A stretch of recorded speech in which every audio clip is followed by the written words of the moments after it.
Hey guys, this is John, and I'm playing Brownie-Baker in the 15-minute pool on ICC. Brownie-Baker is actually a subscriber of mine, so hello Brownie-Baker. I'm going to say good luck to him. And yeah, he talked to me the other day, and he was wondering about playing a game, so it's cool that we are able to meet up in the channel.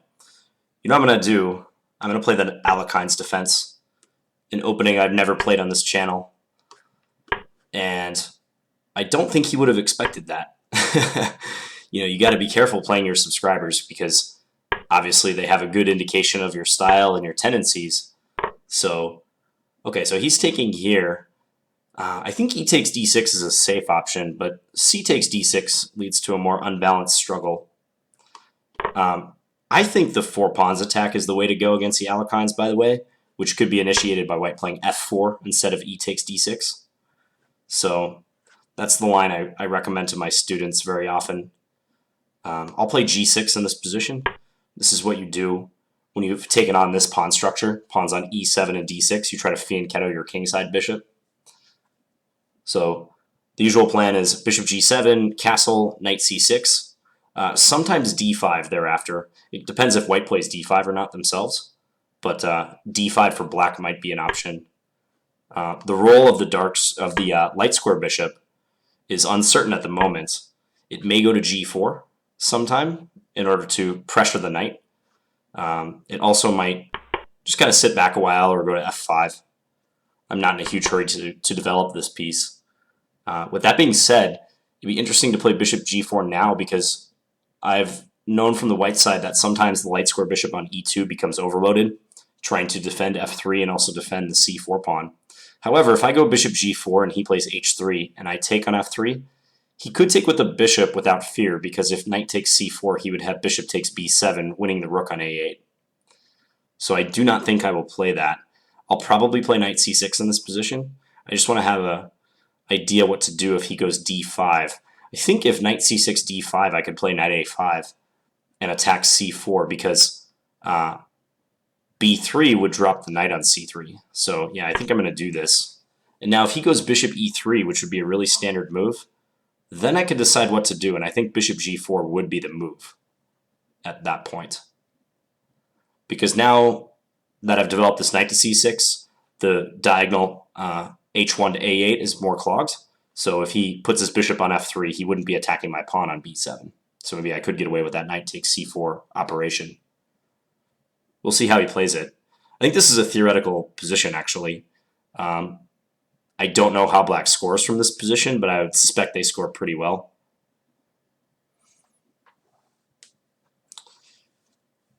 Let's just check Brownie-Baker's stats. I don't know a whole lot about him other than the fact that he had talked to me in chat one day, not long ago, actually. He has some interesting finger notes. He says, brownies are the key to success in chess. Have some while playing. It will help. Then a second note, I'm a pro baker in the heart of Mumbai. Maybe, okay. So I guess, is that true, Brownie-Baker? His flag is from India. So that'd be cool. I don't know that I played someone from Mumbai. Certainly not recently. And he says, I love rapid and classical time controls. Cool. And his peak rating is 1936, 55 wins and 41 losses. Well, Brownie-Baker, regardless of what happens in this game, I hope you post in the channel and maybe enlighten us about what form of brownies would be best in a chess game, during the course of a chess game. So h3 he's playing. I think that's a good prophylactic move. It stops bishop g4. I might have to settle for f5, my bishop. This d5 move, I could play d5 right now. However, he's going to go c5. And I don't like the fact that I don't have c8 available as a retreat square. I'd have to go to d7, and then he would have knight takes d5, or c4, which doesn't seem right. So I'm thinking the moves that I want to consider here would be bishop f5, so kind of settling for the f5 outpost for the bishop. And maybe e5. e5 right away also looks interesting. But I think I'm going to speculate on bishop f5. We'll see if he tries to play to kick this bishop away from this square. I wonder if he will, because a move like g4 is possible, although it's It's undoubtedly risky. He's taking some liberties with his king safety if he plays that way. Note that he can't play knight h4 to harass the bishop because he would lose the d4 pawn. Both my knight and my bishop on g7 are trained on that square. I mean, I would expect bishop e3. That would be a normal move. But bishop e3, I very well might play that d5 move I was alluding to earlier. Rook c8 is possible now that my bishop is not on c8. Maybe knight a5 or even knight b4. I could potentially see knight b4 being an issue for him if c2 is weak. Probably more so if he hasn't moved this bishop. Okay, so bishop e3. Now, what to do? Because d5 will very likely be met by c5. And then I could go to c8, as I was saying. But is that all that great? I mean, queen b3 possible there? I don't know how great that line is. I'm acting like d5 is all that in a bag of potato chips, but it's probably not in this position. d5, c5. Could go into c4. Bishop takes c4, pawn takes c4. It's interesting. What about just rook c8? Useful, non-committal move. If rook c8, then d5 could be met by knight a5 once again. Because I wonder if I can get him to play b3. That'd be the move I'd like to see before playing d5.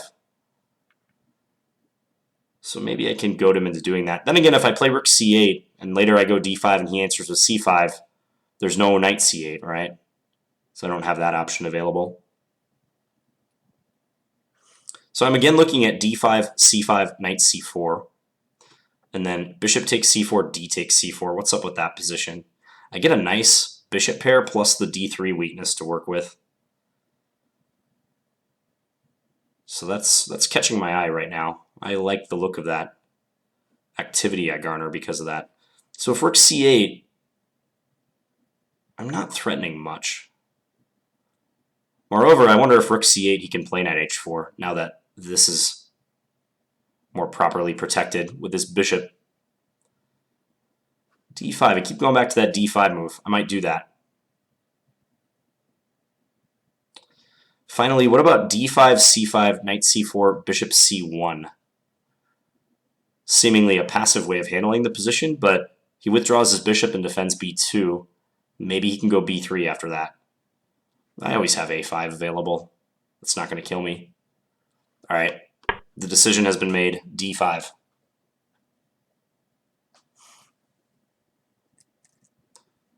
So he can do several things against this. As usual, when there's a pawn versus pawn clash, there's three main options. You can take the pawn, you can advance the pawn, or you can leave it where it's at. Those are your three options. So taking the pawn I don't think is appetizing for him because I take with my knight and he's got this passive d-pawn, or this isolated d-pawn I should say. And I think a fairly undesirable setup. Maybe he could go queen b3, but at the very least I take on e3 and win his bishop pair. c5 is more likely than taking on d5, but again I have that knight c4 move, and I hope that gives me enough counterplay. Looking at bishop takes c4, d takes c4.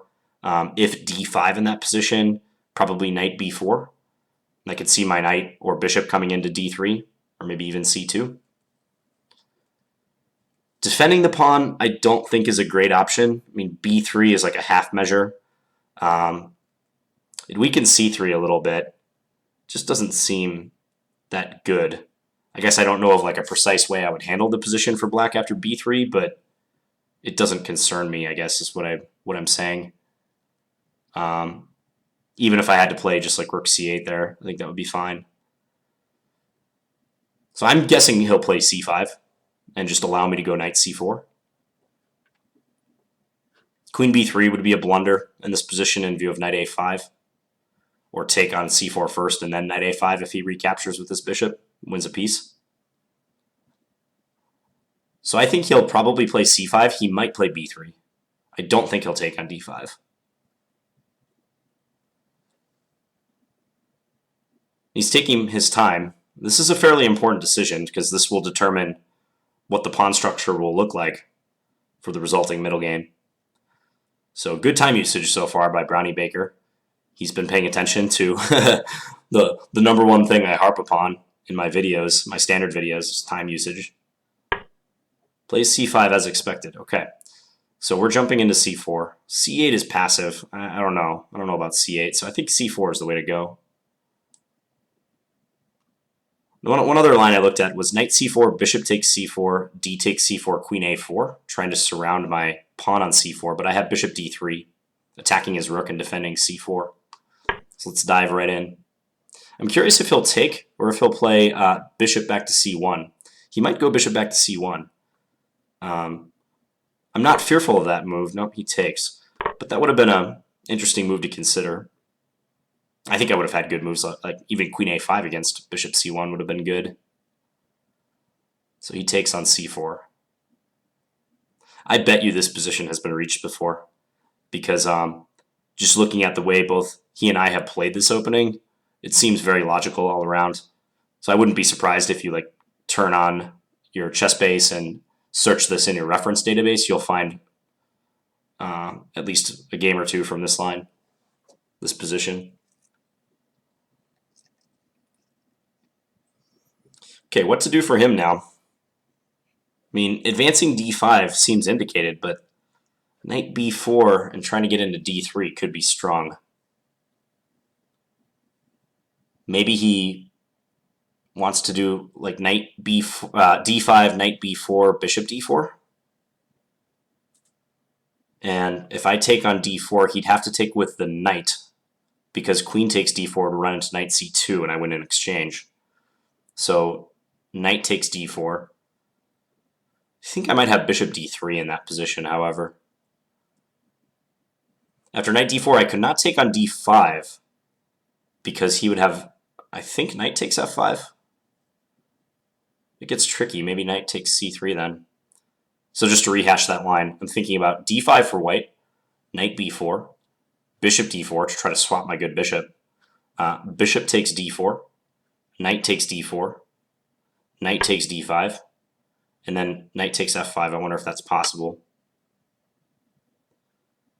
Regardless, I think I'll be playing knight b4 in this position, so I'm just going to go ahead and do it, because I'm just eyeing that d3 or c2 square. Both of them look very, very nice.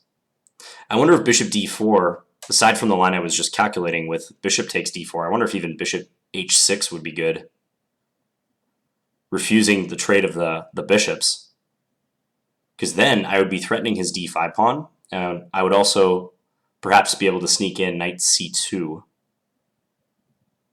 That's crafty. Bishop d4, bishop h6.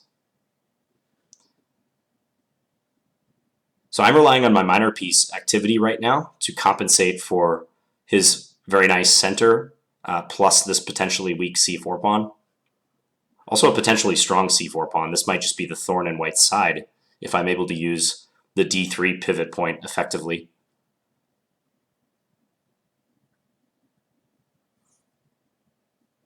That's a tough call for him. This is not an easy position to handle, because as so often can happen in the Alekhine's defense, white's pawn structure can become overextended, and you're left trying to manage a very far-flung pair of pawns or piece situation in the middle game. I'm saying Alekhine's defense the way that I hear most Westerners say it, by the way, Alekhine's, but I'm aware that that pronunciation is not necessarily the correct one. I don't think it's the correct one, actually. I think the traditional Russian pronunciation of it is Alekhine or Alekhine. I don't know that for a fact, so don't quote me on that. In fact, if you're a Russian speaker or you just happen to know the proper pronunciation of Alekhine, that would be nice for you to share on my channel in the comments to this. Queen a4. Okay, so attacking the knight, I have a choice. Knight c2 seems normal. I mean, attacks the rook and also hits the bishop. The reason why he's playing queen a4 is he wants to surround that c4 pawn. If knight d3, queen takes c4, knight takes b2, queen b3. I don't think that's quite what we're looking for. So I'm thinking knight c2 is probably what I'll play. Then he has to move the rook. So let's say rook c1 in that position. And then likely I would take on e3. He takes with the pawn. Then I have two bishops, but he has a dominating center. Probably I played bishop d3 then, hitting the rook. Let's say he goes rook fd1. For the moment that pawn is defended, maybe I can go bishop h6 and probe him then. Yeah, at the very least it seems tricky for him to defend. So I'll play this move. I'm curious if he'll put the rook on c1 or d1. He might have been thinking about that already. Puts it on c1, okay. Yeah, and I have to take this guy, so I'll do that. Now, bishop h6 right away. He has rook e1. I think I'll go bishop d3 first. Just anchor that piece in. Defends the c4 pawn. It's a fragile construction, this bishop on d3 and the pawn on c4. Like, long term, that's not going to hold. I'll need more support than I currently have. But, again, I'm striving for activity. That's what I'm really playing for. This pawn on c5 is weak too. If I activate my queen with a move like queen c7, maybe I can distract him and go after that pawn.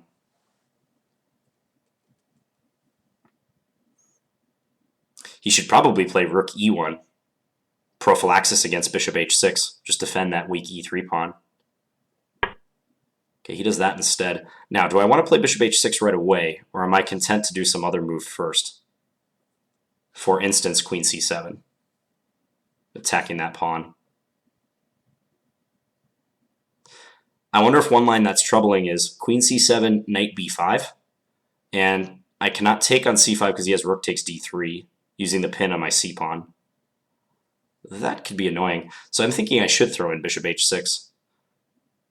It seems so weird to abandon this gorgeous diagonal, but bishop h6 hits e3 so nicely, and also pins the e-pawn too. Now let's toss this move in. Target the e-pawn. That's why I think maybe the rook belonged on e1 in the first place. Because after rook e1, now my plan is queen c7, and knight b5, queen takes c5 is safe to play. There's no rook takes d3. King f2. It's a principled move. So he doesn't want to move the rook from the d file. Well, that helps him with the his response to queen c7, because, again, knight b5. But in some other respects, I think that's somewhat weakening. I mean, his king is exposed now. It's trying to defend a center pawn in a middle game. That's pretty sharp. Okay, so what happens if I play queen c7, knight b5, queen d7, hitting that pawn? How does that measure up?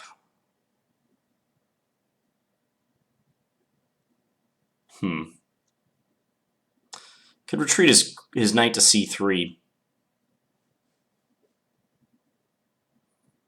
I think he'd be okay with a queen swap in that position. Maybe I can go knight queen f5 instead of opting for the queen trade.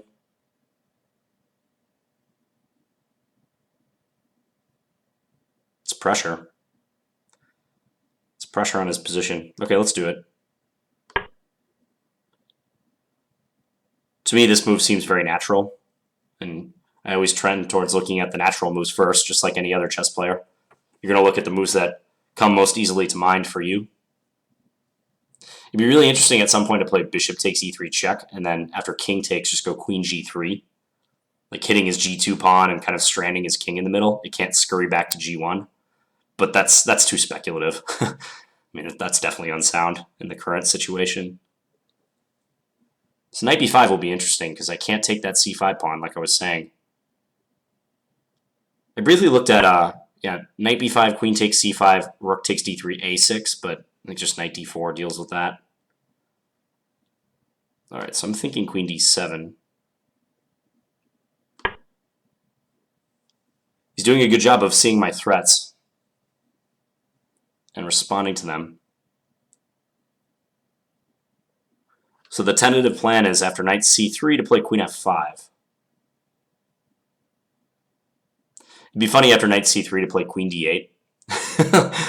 Like some poor man's triangulation in the middle game, where I would have lost a tempo and reverted back to the position we had just a few moves ago.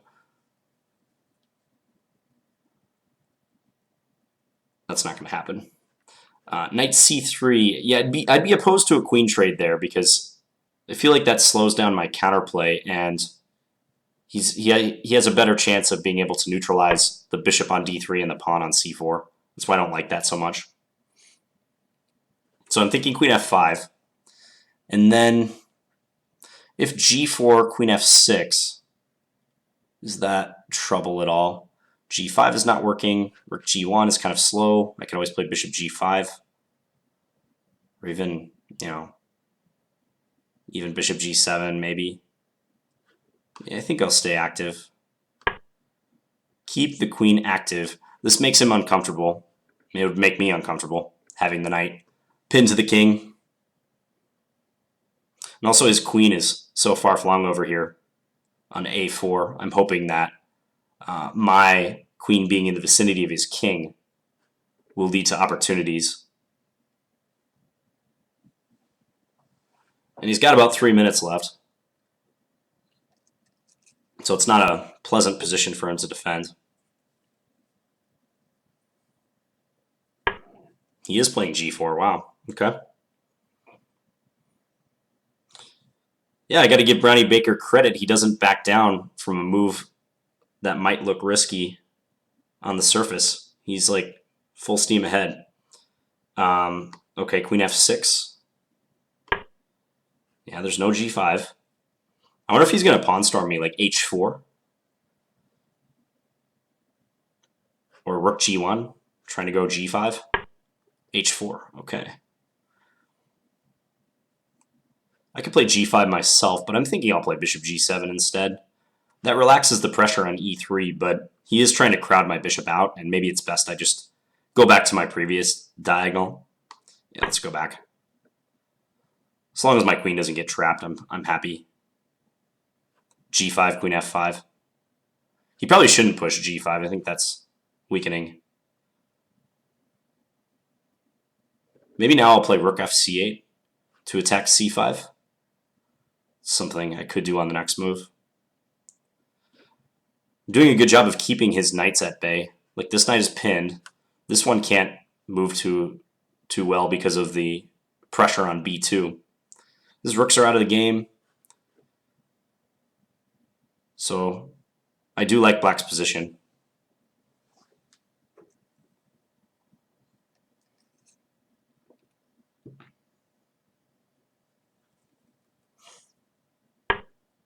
Does play g5. All right, so queen f5. Very hard to resist queen f5, right? Such a natural move. One threat now is bishop takes c3, and then after rook or pawn takes c3, bishop e4. And he would have no way to defend this knight.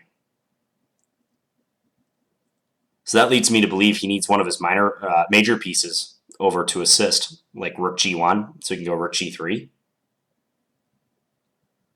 But still, actually bishop takes c3 is a pretty big deal because I might even just win the d5 pawn, if anything. I also have f6 to open up the f-file towards his king. That could be particularly brutal too. That might even be just a vicious way to introduce my rook to the attacking equation. Yeah, g5, while tempting, I think was a pretty bad move. It loosens his position too much, beyond repair. If king g2, I can play queen g4 check. Or I could do what I was saying, like take on c3 and then bishop e4. That wins a piece, because if rook f1, queen g4 check. And if king f2, I just take on f3. Yeah, I think he's busted in this position. c6 is kind of desperate. Do I just take on c3? Most likely. I could take on c6 first. Taking on c3 is fine, though. If he takes b7 and just slide the rook over. If I take on c3, he could take on d3, maybe. No, but it's still great. I'm winning an exchange for nothing there. Okay, now this move. Yeah, and he can't defend f3. He can win b7, but You know, he's losing a piece with check, and the b7 pawn itself is not going to provide sufficient counterplay.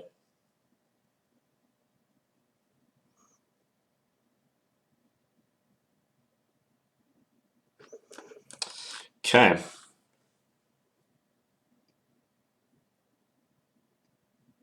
Yeah, this was a short but interesting game, and I think Brownie-Baker made a lot of good moves in the opening, but this is a line that's tricky to handle for white if they play too many like kind of standard-looking moves. I don't think he was making autopilot moves necessarily, but he was playing moves that, while given some thought, were maybe too routine and not testing enough. I'll just tell him good game.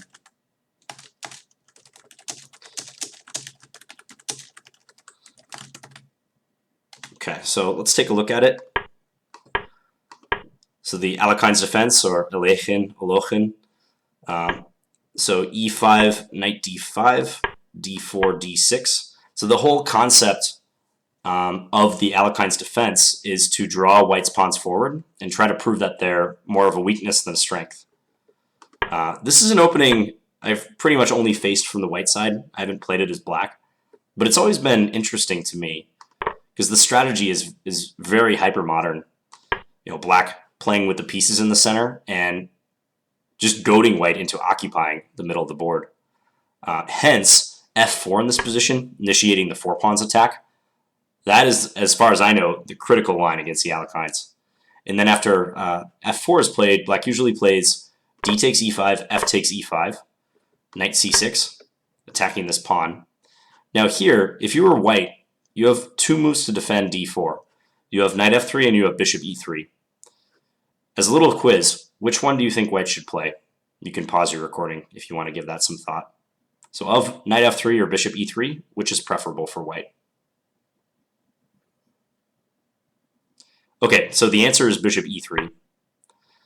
Knight f3 allows bishop g4 when black gets to develop actively and pressure the pawns on d4 and e5.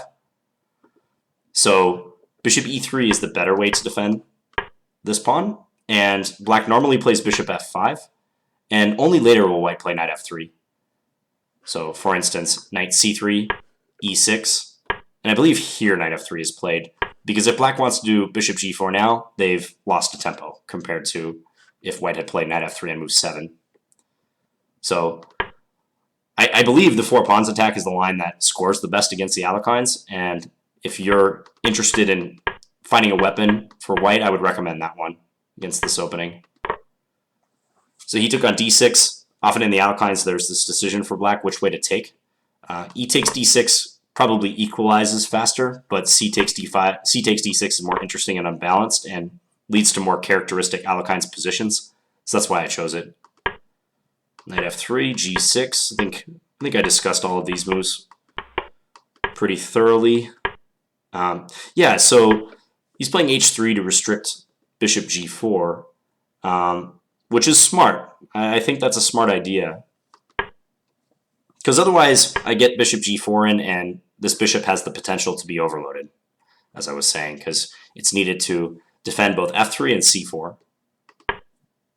So I played bishop f5, he went bishop e3, and now d5. Yeah, so this was a critical position, and just looking at Brownie-Baker's time usage, it's been great up till this point. So he spent some time here. I think that was important that he did that. So he spent 2 minutes and 15 seconds on this move. Good usage of time, like correct identification of a critical moment, because this is strategically an important moment in the game.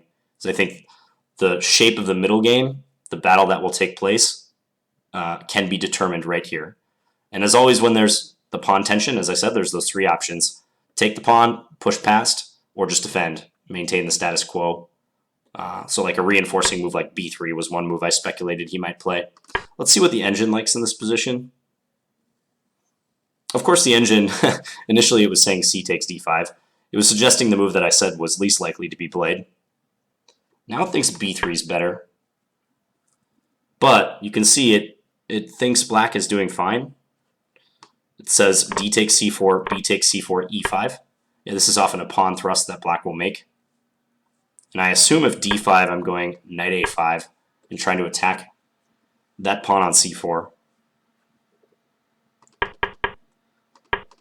If you're one of these players who kind of gets a rise out of trying to, I don't know, goad your opponent into making like structural weaknesses, you like employing like rope-a-dope strategies where you draw them in and then attack their weaknesses, this is the opening for you because it's a lot of fun to do that.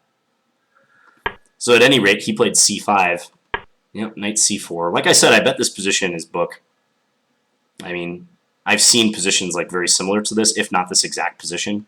So it wouldn't surprise me at all if there were games played from here. It looks like black is doing pretty well. So now I get the bishops plus active counterplay. Okay, so d5 is not a good move for white. That's interesting. I guess that makes sense. I mean, I didn't consciously try to pinpoint like where he went wrong, but now that I think about it, d5 did lead to a lot of problems for him. It was the beginning of his structural issues. So queen a4 directly is the engine's suggestion. What if I play bishop d3 then? How similar is it? Rook f d1. Yeah, keeping this pawn back is interesting. I guess I can't grab here because he has a nice tactical operation. Knight takes d4, bishop takes d4, rook takes d3. And the queen is useful on a4 in that if I take with the c pawn, he now has queen or bishop takes d4. I guess bishop takes d4 is better. With two minor pieces against the rook in a better position. It's interesting. Yeah, so even though black seems to have sufficient counterplay, queen a4 instead of c5 instead of d5 would have been better. So d5, knight b4. Yeah, I was looking at this line with bishop d4. I thought he might try that. And I think I was looking at knight c2, wasn't I? Huh. What line was I considering? I'm drawing a blank right now. Oh, I was looking at bishop d4, bishop takes d4. Yeah, because then, well, I assumed if queen takes d4, knight c2 was good. But the engine says otherwise. It says white has fantastic compensation in this position, which I guess I could see. I mean, there's two strong pawns in the center. And my pieces are more passive than his. But it looks like after bishop d4, bishop d3 is better. Ah, okay. So hitting the rook, and if ever rook e1, I just have knight c2. Forking the two rooks. And he doesn't win the c4 pawn. Okay, so I would have crossed that bridge when I got there, but bishop d4 was one move I considered. Oh, could I have just taken this pawn on d5? I don't know if I saw that. This is a problem for me and many chess players. Backward knight moves, hardest moves to see in chess. Just knight takes d5, huh? And I guess if take here, I mean... Oh, yeah, I can just do this and then bishop d3, win the exchange. Wow. Oops, missed that move. Yeah, knight takes d5. Looks like it just outright wins a pawn. Yeah. Okay, well, knight c2 was interesting as well. That's intriguing. Yeah, the engine says, again, this queen takes c4 move is the key. Just give up the exchange. That's not immediately obvious to me that white is better in this position. Compensation I can see, but it's a pretty sizable advantage the engine gives for a position where you're still down 1 point of material and black doesn't have a lot of weaknesses. But it must put a lot of stock in white's counterplay and their activity, which I could see. I mean, white's position is very good, and this rook's probably coming back to d1, and this duo of pawns in the center controls a lot of territory. Black could find himself seriously cramped going forward. I'll have to remember that the exchange sacrifice is a viable option for white in this line. So yeah, this is probably my biggest mistake of the game, not playing knight takes d5. That was just an outright miss. So rook c1, knight takes e3, pawn takes, yeah, bishop d3. And I speculated that his rook probably belongs on e1. Yeah, more sloppiness, because here I could have just won the d5 pawn again. Take. If rook takes, just take on d5. I don't think I saw that line. I played bishop h6 instead, didn't I? Which also appears to be good. Well, if the engine thinks bishop h6 is better than bishop takes c3, I guess I'll cut myself a little bit of slack, but really I should see that this operation wins a pawn. It's kind of a blind spot for me throughout this game. Yeah, king f2 seemed very optimistic. I think you got to play rook e1, Brownie-Baker, and just try to make the best of the situation. I know it's a tough position, but rook probably belongs on e1 instead of d1, and your king definitely belongs somewhere closer to the edge of the board. So here I went queen c7, knight b5. Yeah, and this revolves around the tactical operation. Queen takes c5, rook takes d3 using the pin, winning a piece. So I can't do that, so that's why I played queen d7. B3. Yeah, this is kind of what I was worried about, like an undermining move to expose the weakness of the bishop on d3 and the pawn on c4. Looks like that might have been a timely resource for him. Because if take, then I lose the bishop. Looks like it gets messy after queen f5. Bishop takes c4, bishop e4, or pawn takes c4, bishop e4. Yeah, I don't have enough for a pawn there. Queen takes d5 again. Rook takes c4. I can take, and we get a position where I have two rooks for the queen. But he has potential targets. Yeah, interesting, very interesting. So knight c3, queen f5. Yeah, this is where I got a huge initiative. You know, I also thought he would play knight c3. Like, that was just the move I was kind of keyed in on. Because it looks correct. I mean, withdraw the knight and try to offer a queen trade. But yeah, it's interesting that b3 is so much stronger and almost necessary for white. Yeah, I do think after this they might be in trouble. I mean, you saw how fast this position collapsed for white. b3, queen b5. Queen b5 hits b7. Okay. Yeah, he doesn't want to give me a chance to get these pieces active.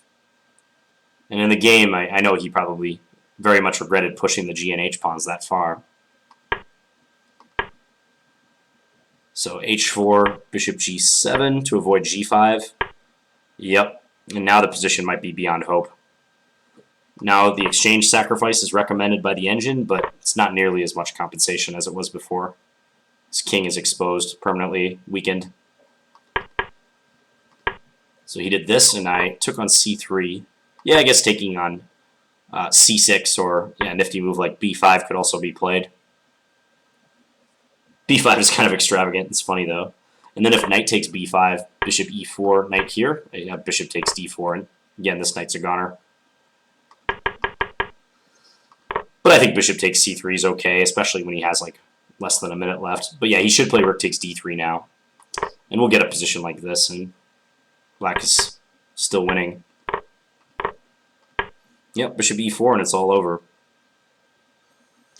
Okay, so yeah, players from the white side, I mean, might be interesting to discuss what you think is the best line against the Alekhines.